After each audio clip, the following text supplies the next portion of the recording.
Hey guys, welcome back to PlayStation Live from E3. We're broadcasting through Thursday. Lots of game demos, interviews, lots of good stuff coming. So much. So much coming. So much stuff. Yeah. But right now, I want to talk about Days Gone. So welcome, John, and whoever you are. What's your name again? That's I forgot. Jeff Ross. Jeff. Sorry about John and that. Jeff. I think I did the same thing last year, didn't I? I think you did. Come on, Sid. I'm a mess. I'm a disaster up here. All right, look. Right there. Days Gone. Right, it's right there. I have no excuse, do I? Look, Days Gone. Big presence in last night's PlayStation E3 showcase. Really, really cool sequence there. I mean, it was creepy. It was violent, very violent. Yeah. It showed a lot of sort of situational kind of, using the environment and the freakers that we see kind of to the advantage of the player. Yeah. So tell me what went into that. Well, so the biggest thing that we really wanted to do this year was sort of show a more intimate part of Deacon's life. So last year, it was the Horde, which is hundreds and hundreds of freakers, all sort of massed together, and you saw how Deacon had to struggle to just stay alive. And this year, we wanted to show off more of the open world and this thing that we're calling our dynamic open world systems. And what that really means is you can use the freakers themselves against other enemies, like the Marauders that you see on the Media Showcase demo last night. Right. Yeah. Actually, I have a question about the freakers because with other games, survival games, like this, for instance, The Last of Us, the clickers had this thing where they couldn't see you, but they could hear you. What is it that triggers the freakers? Oh yeah. Well, it's an interesting question, and for anybody who gets a chance to see our alternate demo that we're demonstrating in the theater today or online when it gets posted, is that the time of day kind of drives the density of the freakers and the humans when they're out, but also the weather. So when it's snowing, it's going to kind of blind everybody at a distance. When it's raining, it's going to dampen the sound. So when the player learns these, he's going to be able to use that kind of context as he's going to play that as part of his strategy for how he approaches any encounter.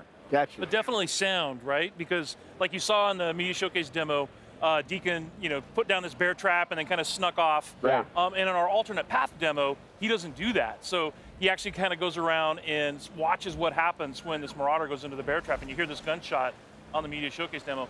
If you look at our alternate path footage, you'll see that one of the Marauders actually shoots the other Marauder in the head because he's making too much noise. Oh wow! Right. So yeah. So it's a pretty harsh world, but that sound traveled, and sound is something that can be really, really dangerous. Gotcha. That's very interesting. That's very interesting. Yeah, I did notice once the bear trap was down and the guy stepped in it, you saw the freakers running.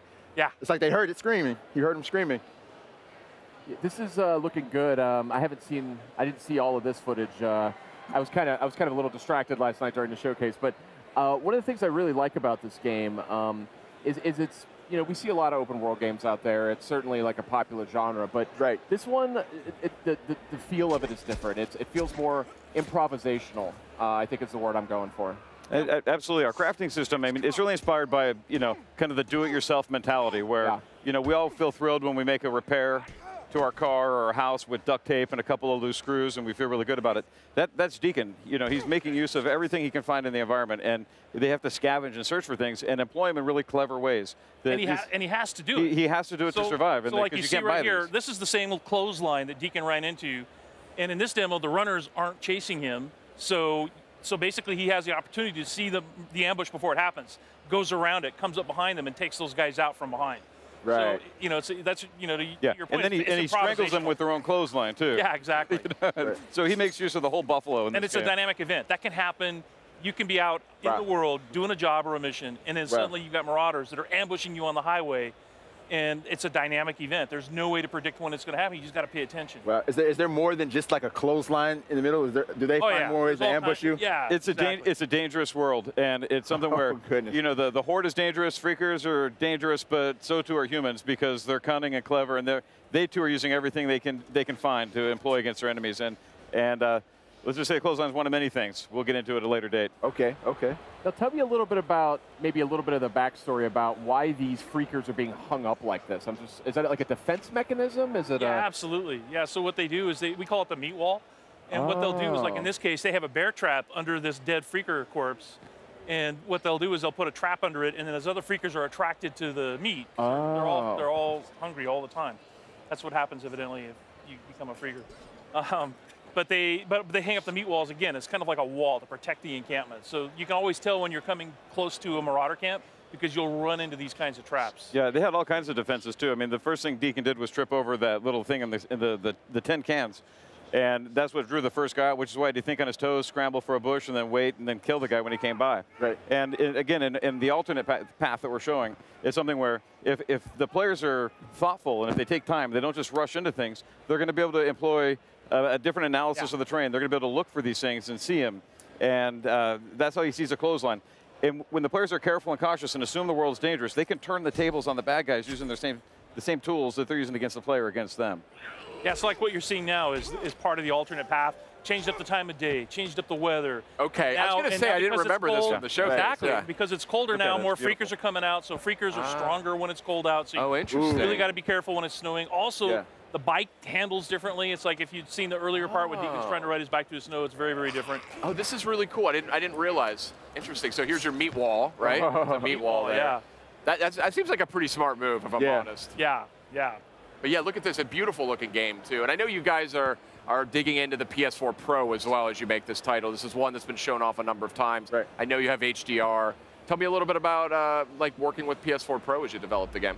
Well, the biggest thing is just the resolution. So dynamic 4K, and if you get a chance to see this thing on a 4K monitor and HDR, you know, and HDR is honestly to me the most impressive thing because it really sort of simulates what the human eye can see. The gamut of colors is just amazing. So watching it in 4K HDR is something you have to do. It's beautiful enough without 4K, and then you add that to the mix, and it's mind-blowing. Yeah. Right. You know, one thing that stands out to me about Days Gone, you know, amongst the other undead games out there, is that you can get so many zombies on the screen in this thing, or freakers on the screen at once. So can you tell us a little bit about how you guys went about making that happen and just getting so many freakers on the screen at one time? Was that a technical feat for you guys? Oh, absolutely. So we have a really, really talented team. Some of our engineers and artists and designers and audio and everything, but I think we have like, you know, we have this one engineer that's literally been, I've been at Sony Ben for 20 years. Chris has been there like 26 years. Wow. And this other engineer has been there like 23 years or something. And he does all of our physics. And he really worked hard to make sure that we could have as many freakers on the screen as we can. And you know, last year's demo was no joke. Right. We had 300 active on screen at once. Wow. And you know, the overall horde for the sawmill, we were managing something like, how many did you say it was? Killed 1,000. It was 1,000 freakers. Yeah. Whoa. And then 300 more showed up at the end too. So. Yeah. So it's pretty impressive. So we're even impressed by it. What do you do when you're confronted by that many freakers and in this game? I mean, we saw last year's demo. I'm not sure that ended so well. That seemed like a pretty desperate ending. Yeah. But what do you do? What could be an effective technique for getting out of that? Weaponize them, like we saw in the demo, them, right? Where Yeah. you know, so that wasn't actually a horde; it was a swarm, a smaller. Okay. One in this E3's demos. Yeah, in this year's E3 demo. So it's something where you can even weaponize the larger horde as well. But it's something where, yeah, it's a threat to you. But if you're smart and you don't just rush into everything, you can stop and contemplate how you can utilize every weapon and every enemy and the environment against each other as part of your tool set. And I think the short answer is until you have progressed, because this, you know, it's like taking on a swarm is something you can probably do pretty early in the game. Yeah. The horde encounters are probably later in the game, and you just do what Deacon did last year. The shortest answer is run. When you run. Get up to a tall place. That won't save you, but it might buy you a few seconds. Yep. Well, you saw in the demo at the showcase that they had the Deacon looks over this fence and he sees a horde down there. Right. Probably that's not the smartest thing to do. Would be to run down there. Yeah. And mess with them. You just don't want to do that. Yeah. Speaking of hopeless endings, there was a freaked out bear. Oh yeah. I was going to go into that. Yeah. So what other types of creatures are we going to see in that state? Well, last year we saw the horde, right. We saw swarmers, we saw the newts, which are adolescents when they were infected. We saw regular wolves, right? This year we're showing the rager bear, that's what we call it, is the rager bear. We saw runners, so runners are infected wolves. And those are the ones that, you know, Deacon kind of ran across, you know, then gnawing on somebody's corpse, and then one of them chased him. And the thing about runners is they can outrun your bike. And if they catch up to you, they will knock you from your bike. So it's another example of dynamic events that happen in the world that make the world dangerous all the time. Wow, such a cool game you guys are making. It's really inspired. I think it's got a lot of cool mechanics to it. You know, and it's just kind of a fresh take on the open world genre. So, what would you say you're most proud of as you work on the title? Yeah. Oh, myself, I'm most proud of the way that our humans are evil. The way that they lie in wait and they want to ambush a player and they themselves are doing anything it takes for them to survive, and it just comes at the cost of our hero. But it's humans are mean, and we're resourceful, and we do twisted stuff. And this clothesline is just kind of the beginning of the things they're doing that the players. We never want the player to feel complacent when he's riding his bike down the road. You know, there's all kinds of ways for him to be disrupted, knocked off that bike, and it's just because we're kind of breaking what I call the design rules, the conventional design rules, and that you don't do that to players. You don't knock them off their bike. You let them, they've earned that. And it's visceral and it's exciting and thrilling to survive those types of encounters. Yeah, it really is. I think, for me, it's just the way the game looks. So, and when you get a chance to play it the way it plays. So, like I said, we have these super talented engineers and artists and designers, and the game just looks amazing. Our goal was to create a AAA console quality open world experience, because that's not something we had really seen. And I think the guys are really pulling it off. I mean, I think the characters look amazing. I think the environments look amazing, right, all times of day, and it's just fun to look at. Right. I'm just super excited to find out how the world of Days Gone got to where it is. The origin story and how it led to these freakers pretty much taking over. Yeah. Yeah. Yeah. Good stuff, guys. Days Gone coming out on PS4. Do you guys have a release time frame yet? We don't. So okay. we're just working really hard to deep try to in make development. the best game. We're really happy that Sony's given us the time and resources to nice. just make like a AAA open world action game, and I think it's going to be awesome. I agree with you. I think it looks fantastic. So thanks for coming by, showing off the latest. That alternate playthrough was very interesting. I didn't realize it could go in so many different directions. But coming up next on PlayStation Live from E3, we've got a lot more. We got game demos, interviews, all kinds of good stuff. So stay with us. PlayStation